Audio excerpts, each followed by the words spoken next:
আসন্ন মার্কিন প্রেসিডেন্ট নির্বাচনের প্রধান দুই দল ডেমোক্রেটিক ও রিপাবলিকান ভাইস প্রেসিডেন্ট প্রার্থীদের মধ্যে বিতর্ক অনুষ্ঠিত হয়েছে। স্থানীয় সময় গতকাল মঙ্গলবার এই নির্বাচনী বিতর্কে অংশ নেন ডেমোক্র্যাট প্রার্থী মিনেসোটা অঙ্গরাজ্যের গভর্নর টিম ওয়ালোস এবং রিপাবলিকান প্রার্থী সিনেটর জেডি ভ্যান্স। মিলেনিয়াম টিভির কর্ণধার জনাব তোফাদার নূর এর পাঠানো তথ্যচিত্রে থাকছে বিস্তারিত।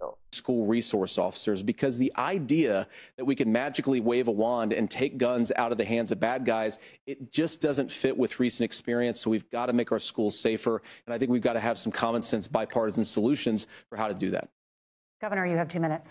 Well, I think all the parents watching tonight, this is your biggest nightmare. Look, I got a 17-year-old, and he witnessed a shooting at a community center playing volleyball. Those things don't leave you. বিতর্কে দুই প্রার্থী মধ্যপ্রাচ্য সংকট, অভিবাসন, কর, গর্ভপাত, জলবায়ু পরিবর্তন এবং অর্থনীতি নিয়ে তাদের মতামত তুলে ধরেন। এসব বিষয়ে দুই প্রার্থীর বক্তব্য ছিল একে অপরের বিপরীতমুখী, তবে তারা খুব বেশি ব্যক্তিগত আক্রমণ করেননি। প্রচারাভিযানে একে অপরের প্রতি কঠোর আক্রমণ করলেও বিতর্কে দুজনের আচরণ ছিল বেশ সৌহার্দ্যপূর্ণ। তবে দুই প্রেসিডেন্ট প্রার্থীকে ঘিরে তাদের মন্তব্যগুলো ছিল বেশ আক্রমণাত্মক। নিউ ইয়র্কের সিবিএস ব্রডকাস্টিং সেন্টারে অনুষ্ঠিত এই বিতর্কের শুরুতেই মধ্যপ্রাচ্যে চলমান সংকট নিয়ে আলোচনা শুরু হয়, বিশেষত লেবাননের দক্ষিণাঞ্চলে ইসরায়েলের অব্যাহত হামলা এবং ইরানের পাল্টা ক্ষেপণাস্ত্র হামলার পর পরিস্থিতি নিয়ে কথা ওঠে। রিপাবলিকান প্রার্থী ভ্যান্স প্রশ্ন তোলেন কেন কমলা হ্যারিস ভাইস প্রেসিডেন্ট হিসেবে জো বাইডেনের প্রশাসনে মুদ্রাস্ফীতি, অভিবাসন ও অর্থনীতির দিকে নজর দেননি।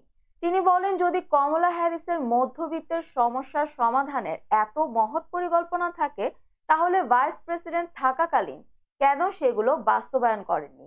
অন্যদিকে ডেমোক্র্যাট প্রার্থী ওয়ালোস ডোনাল্ড ট্রাম্পকে অস্থিতিশীল নেতা হিসেবে উল্লেখ করেন এবং বলেন ট্রাম্প কেবল কোটিপতিদের অগ্রাধিকার দিয়েছেন এবং অভিবাসন ইস্যুতে তেমন কিছু করতে ব্যর্থ হয়েছেন। উল্লেখ্য, 60 বছর বয়সী ওয়ালোস মিনেসোটা অঙ্গরাজ্যের গভর্নর ও একজন সাবেক স্কুল শিক্ষক, আর 40 বছর বয়সী ভ্যান্স একজন জনপ্রিয় লেখক এবং ওহাইও অঙ্গরাজ্যের সিনেটর। তারা উভয়ই নিজেদের আমেরিকার মধ্য পশ্চিমাঞ্চলের সন্তান হিসেবে তুলে ধরেন, তবে দেশের গুরুত্বপূর্ণ বিষয়গুলোর বিষয়ে তাদের দৃষ্টিভঙ্গি পরস্পর বিরোধী।